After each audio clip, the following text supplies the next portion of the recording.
I'm Suze Courtney. I'm part of Vineyard Worship, just one of the worship leaders who lead up and down in churches around the UK.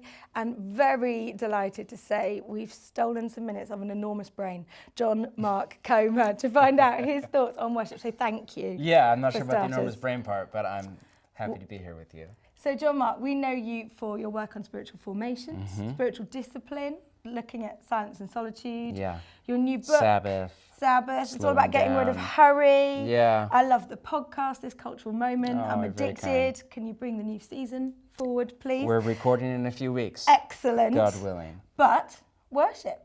Yeah. I don't really know Yeah. what you think about that. Yeah. And where it fits into your rhythms. Yeah, and yes. Yeah, I actually came up playing in bands, and when I first felt, called by God to become a pastor, I had no idea what that meant.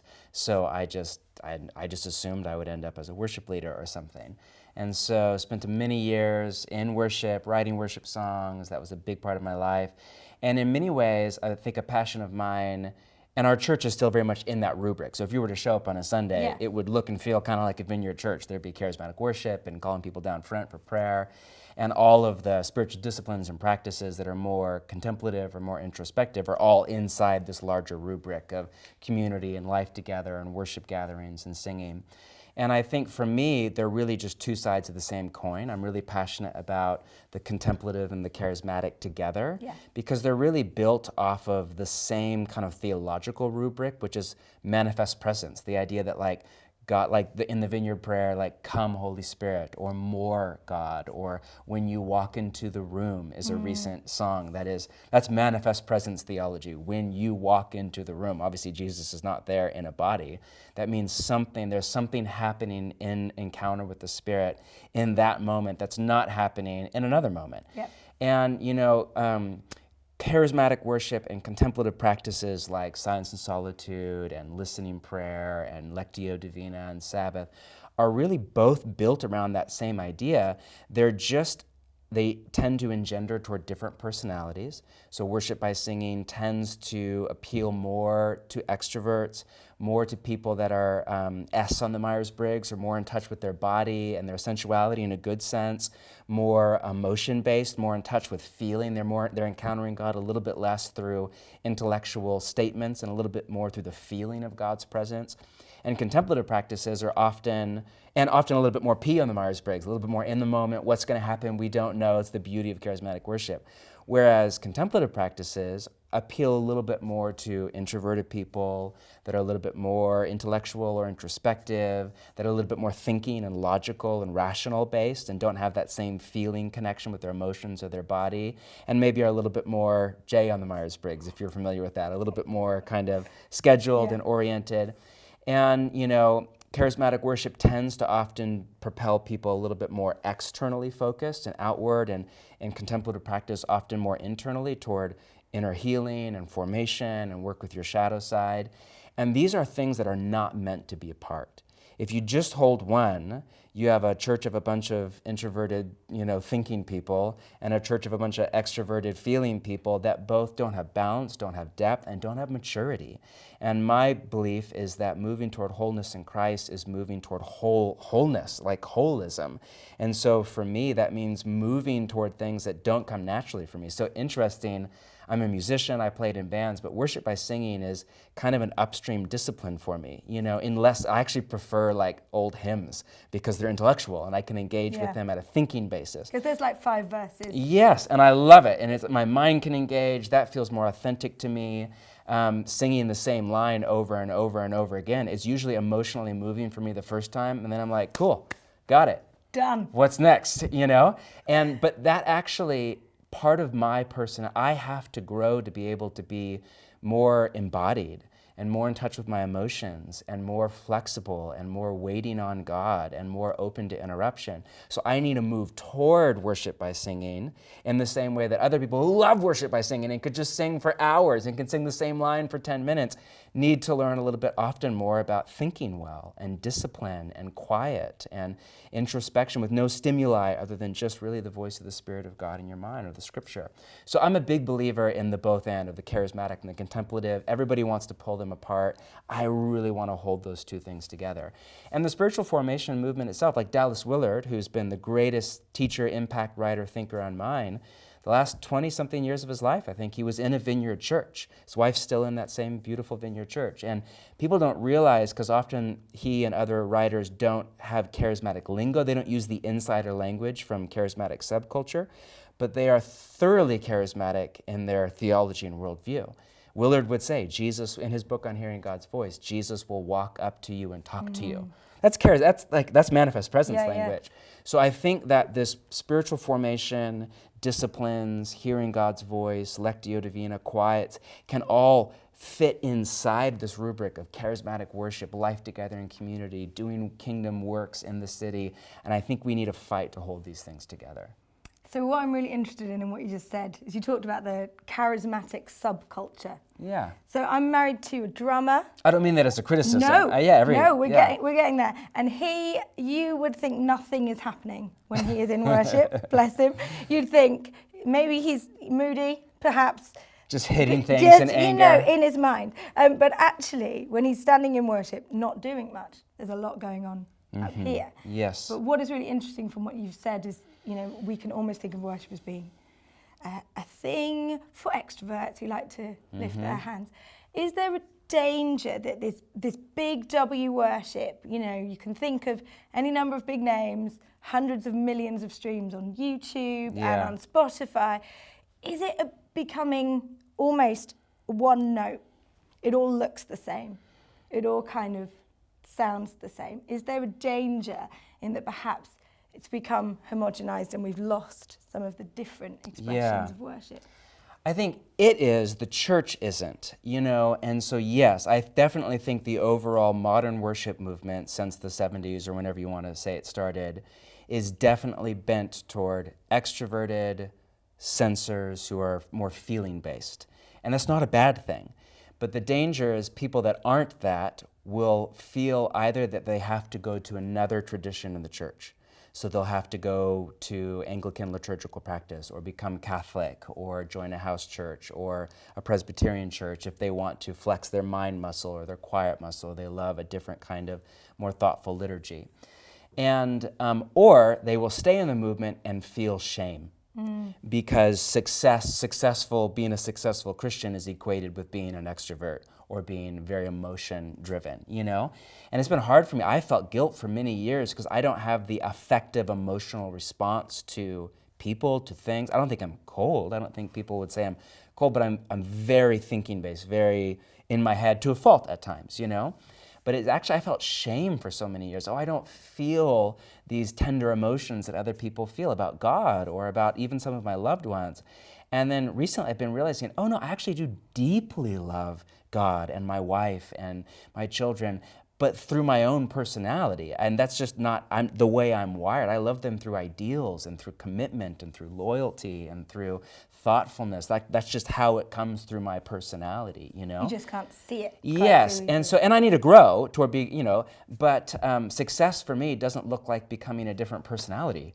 It looks like moving into maturity in my own personality. So, yes, I think, I don't mean that as a criticism, I think the modern worship movement is freighted toward a specific personality. And I think the danger of that is you either push people out of the movement, they have to go elsewhere to find a place where they can really encounter God and grow, or people stay in and feel shame, guilt. And so that's where, it's been hard for our church to, in America, it's much more polarized than in the UK, and you tend to be a more Bible, intellectual, thinking church, or singing, emotional, kind of, experiential church. And it's very polarized. And so it's been so hard for us to fight for both because our church now has different personality types who all have different preferences. And so we have some people that are like, how many times do we have to sing? Why are we singing so long now? And why is can't we get to the sermon? And we just sang that line 7 times and then we riff for a while and now we're singing it again.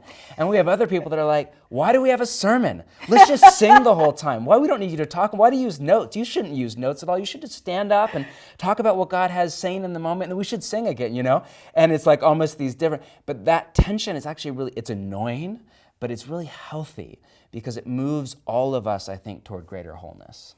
And how important is sung adoration And is there a danger that in some of our worship it's become a lot back at us and a lot sort of singing how I feel? Yes. As opposed to, we talk a lot in the Vineyard about how one of the things that changed when these first people met together and they were desperate for Jesus and they were burned out on religion and they were like hippies and tired, so tired and just cynical. And they just started singing love songs to Jesus. Yes. Wonderful. I love it. It's my home. It's so amazing. But is there a point at which some of the songs, when you look at the CCLI, there's a lot of what God can do for us and maybe a lack of just singing who he is? Yes. Yeah, and I would 100% agree. I'm not even sure praise is the right language. Maybe it is, but just declaring who God is. Like, I think in a biblical theology of worship, worship is the only right and fitting response to God and who God actually is. The problem is that if people don't know who God actually is, they will project their own inner desires, opinions, and frameworks onto this nebulous English concept of God. And then they will fashion a God in their own image that then mirrors back to them their own journey. And they don't grow, they don't mature, they don't get free, and they don't get whole. So I really think, I don't think it's that introspection is the problem or singing about how much we love Jesus is the problem. I think it's we don't have enough theology of God in our songs. The ancient hymns were mostly about who God is and what God's done before they were about how that makes us feel. There's really a place, like the Psalms give us, 2/3 of the Psalms are lament.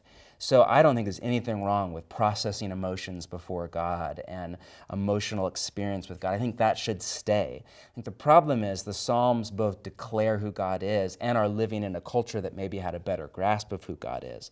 As our culture becomes increasingly disconnected from God, I've been wondering, should we do all the singing after the sermon? Or we've been toying with the idea lately of starting all of our services with like a 2 to 3 minute little theological statement about just something about God. This is something about God, so now let's worship in response to the reality of who this God. We haven't done it yet, but something where I feel like we just start singing and we expect people to just have this overwhelming emotional response to who God is, when many of them don't actually know who God is yet, or they actually have really erroneous ideas about God, or atheological ideas about God, or projection ideas about God. So I don't think there's a problem with emotional and even introspective and loving relationship. I just think we need more theology, more doctrine, more declaration of the goodness and the beauty of God in our music.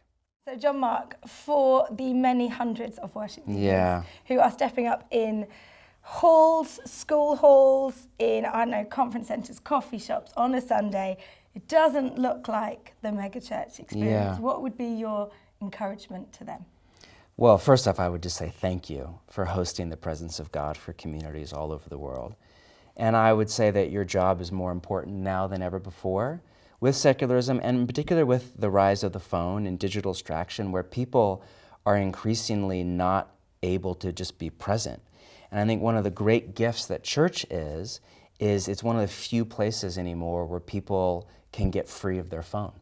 And there's enough going on in that space, they can actually set that neurobiological freakish voice in their ear aside and can actually attune to God's presence. It's why I think that the future of worship is not as anthemic as the last decade has been. I think actually it's going to be still that, but creating spaces of waiting and quiet and stillness through music and quiet, which was how originally the movement started a lot. There was a lot of just space. That space is strangely absent, I think, from a lot of modern worship expressions. Or if there's space, it's like super anthemic and the guitars are going crazy and the drums are da-da-da-da-da, and you can't even think half the time. And I think there's definitely a place for that, but I think the future, but that's discouraging to the worship leader in the church of 30 people. Or you have 80 people and, your aunt is back playing the drums for you and whatever. It's just it's not sexy, it's not cool. You don't have, fog machine and laser lights and thousands of people who all look like models singing or whatever the stereotype is. And I think the joy is, I don't think the future of worship is anthemic. I think that'll always have a rightful place, a psalmic place. But I think the future is actually hosting the presence of God, creating spaces where people can be free of distraction and can come back into their bodies, come back to presence to the moment, and then through that begin to attune to the love and the presence of God. And that isn't dependent upon a killer band. It's not. We're actually doing less bands than we've ever done. I've always been like anti-acoustic worship. It's boring. We need to make it good. I played in bands, want everything good. Where our whole church is moving more and more toward quieter, stripped down, spacious, doing actually less songs and more space. And it's still joyful and exuberant, and people are singing. We've actually gained more life, not lost it. People are singing more than ever.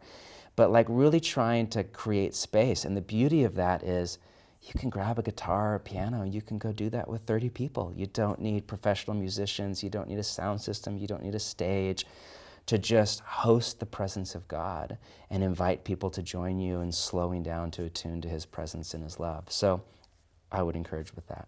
John Mark, thank you so much for your Oh, time. it's such a joy to be. I love your country. I love the vineyard, as you would Vineyard. say. We'd say vineyard. Yeah, that's you know. incorrect. Yeah, I mean, no, it started in America, but vineyard. Well, the English language didn't actually start in America, so technically you're right. But we're free, We so are what can I free. say? It's brilliant. Thank you so much. Thank you for having It's just me. great to get your thoughts on worship. Thanks for having me.